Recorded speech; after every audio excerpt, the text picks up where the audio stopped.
നമസ്കാരം വ്യൂവേഴ്സ്. ഇന്ന് നിങ്ങൾക്ക് സ്പെഷ്യൽ ഒരു മോര് കറിയാണ്.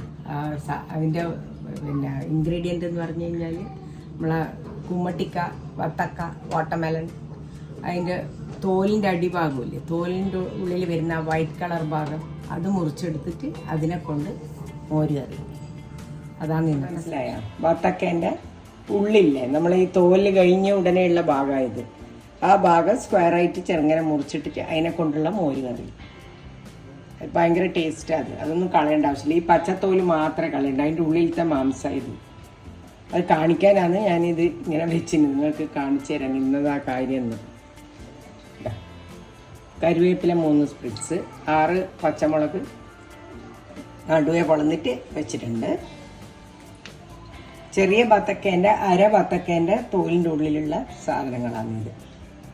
ചെറിയ ബത്തക്കേൻ്റെ തോലിൻ്റെ ഉള്ളിലുള്ള, അതിന് വേണ്ടിയിട്ട് വേവിക്കാനിടുമ്പോൾ ഇടേണ്ട സാധനങ്ങളാണ് ഇത്. മഞ്ഞൾപ്പൊടി 1 ടീസ്പൂണ്, മുളക് പൊടി 1.5 ടീസ്പൂൺ, അത് കാശ്മീരി എടുത്തിന്, പച്ചമുളകുള്ളത് കൊണ്ട് കാശ്മീരി എടുത്തിന്. ഉപ്പ്, ഇത് അരക്കാനുള്ളത്. അരക്കുന്നതിന് ഒരു മുറി തേങ്ങ ഫുള്ള് വേണം. പിന്നെ തൈര്. ഇത് അരക്കാനുള്ള സാധനങ്ങളാണ്. അരക്കാൻ വേണ്ടിയിട്ട് പിന്നെ 5-6 ചുവന്നുള്ളി, 4 വെള്ളുള്ളി, 1 ടീസ്പൂൺ ജീരകം, 1 മുറി തേങ്ങ. തൈര് ഞാനൊരു പാക്കറ്റ് തൈര് എടുത്തിന്. ആവശ്യത്തിനനുസരിച്ച് പുളിക്കനുസരിച്ചിട്ട് എടുത്തോളൂ. അത് നോക്കിയിട്ട് തേങ്ങേൻ്റെ കൂടെ കുറച്ച് അരക്കും. എന്നിട്ട് പുളി വേണമെന്നുണ്ടെങ്കിൽ ഒന്നും കൂടി ചേർക്കണം. ചട്ടിയിലേക്ക് ഇടുക. ചീൻചട്ടി കത്തിച്ചിട്ടുണ്ട്.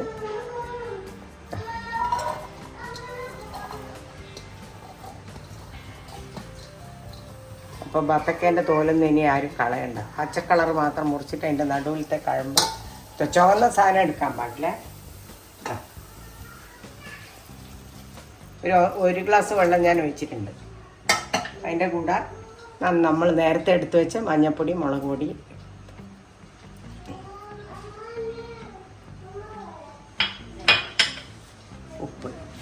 ഉപ്പ് ഇനിയും വേണമെന്നുണ്ടെങ്കിൽ നമുക്ക് ചേർക്കാം. ഇത് വെന്ത് വരുമ്പോൾ തേങ്ങ അരച്ചത്, തേങ്ങ മോരും കൂട്ടിയിട്ട് അരക്കുക. മോരും കൂട്ടി അരച്ച് കഴിഞ്ഞാൽ തേങ്ങ പിന്നെ പിരിഞ്ഞു പോവില്ല, അല്ല മോര് പിരിഞ്ഞു പോവില്ല. വേവാനിടട്ടെ.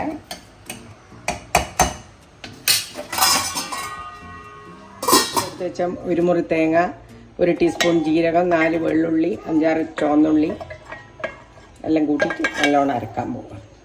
വെണ്ണ പോലെ അരയണം. തൈര് ഇത് മുഴുവൻ എടുക്കുന്നില്ല, പുളിക്കനുസരിച്ചിട്ട് ചേർക്കും. കുറച്ച് വെള്ളവും കൂടി ഇടുന്നുണ്ട്. 1/4 ഗ്ലാസ് വെള്ളം ഇട്ടിട്ടുള്ളൂ. ഇനി കുറച്ച് മഞ്ഞൾപ്പൊടി, മുളക് പൊടി അരക്കുന്നതിന് കുറച്ച് കളറിന് വേണ്ടിയിട്ട്.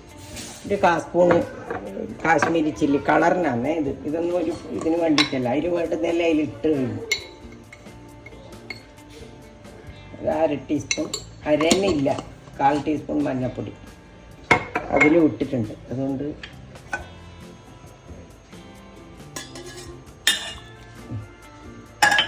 പിന്നെ അരച്ചിട്ടെടുക്കട്ടെ.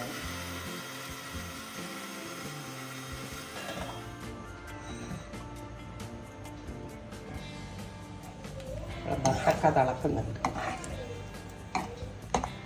നമ്മളെ കുമ്പളങ്ങയെല്ലാം വേവില്ല, അതുപോലെ ഇതും ആവുന്നേ ഉള്ളൂ. മോര് വെച്ച് കൂട്ടാൻ വേണ്ടിയിട്ട് വേവിക്കാൻ ആക്കൂല, അതേപോലെ ഇതും ആവും, വേവും. നമ്മളെ മോര് വെച്ച കൂട്ടാൻ കടുക്, ഉലുവയും മുളകല്ലേ നമ്മൾ അവസാനം വറവിടുക, അത് തന്നെ ഇതിന് കൂട്ടണം. മുളക് ഞാൻ എടുത്ത് വെക്കുന്നു, കടുവും കണക്കായിട്ട് നോക്കിയിട്ട് എടുത്തു വെക്കാം. കടുക്, ഉലുവ, മുളക്. കളർ മാറിയിട്ടുണ്ടോ? വെന്തു. കുമ്പളങ്ങയെല്ലാം ആവുന്ന പോലെ ആവും. ഇനി നമ്മൾ മോര് വയ്ക്കുന്നു. കുറച്ച് നല്ല ഫ്രഷ് കരുവേപ്പില ഇടുന്നുണ്ട്.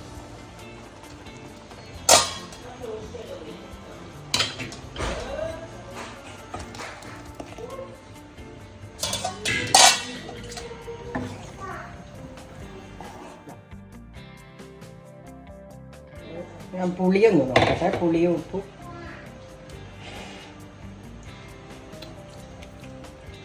കുറച്ചും കൂടി പുളി വേണം.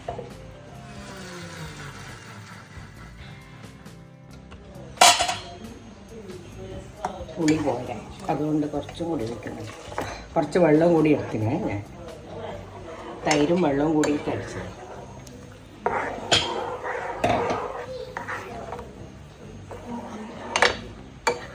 തിളക്കുമ്പോഴേക്ക് മോരയിച്ച വത്തക്ക, മോരയിച്ച കുമ്മട്ടിക്ക, മോരയിച്ച തണ്ണിമത്തൻ, ഓരോ നാട്ടിൽ പറയുന്ന പേരും ഞാൻ പറഞ്ഞു. കാര്യം ചെയ്തിട്ടുണ്ടാവും എന്ന് എനിക്ക് തോന്നുന്നില്ല. ഇങ്ങനെയും ചെയ്യാൻ പറ്റുമെന്ന് കാണിച്ചു തന്നതാണ് നിങ്ങൾക്ക്. എല്ലാ സാധനവും കളയാണ്ട് നിൽക്കേണ്ട സാധനങ്ങളാണ്. 1 ടേബിൾ സ്പൂൺ എണ്ണ, അതിലേക്ക് 1 ടീസ്പൂൺ കടുക്, ഇതിൻ്റെ 1 ടീസ്പൂൺ.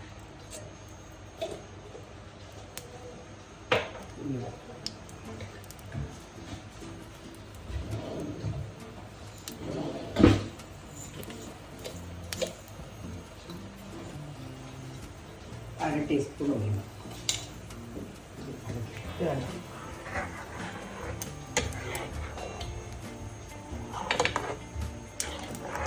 എല്ലാണ്ട് വെട്ടി തിളക്കൊന്നും വേണ്ട കേട്ടോ, ചൂടായാൽ മതി.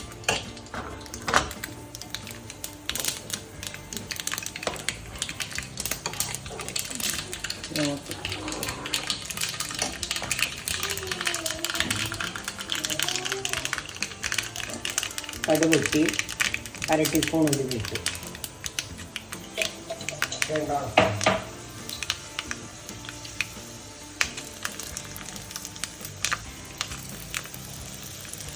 ഈ ഒരു തിളയെ വരുന്നു കണ്ടോ,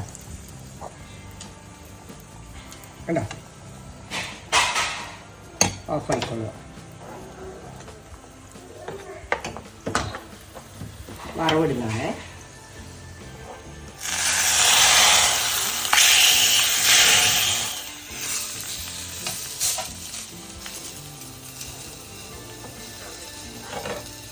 ഇതാണ് പച്ചക്കേൻ്റെ തോല്.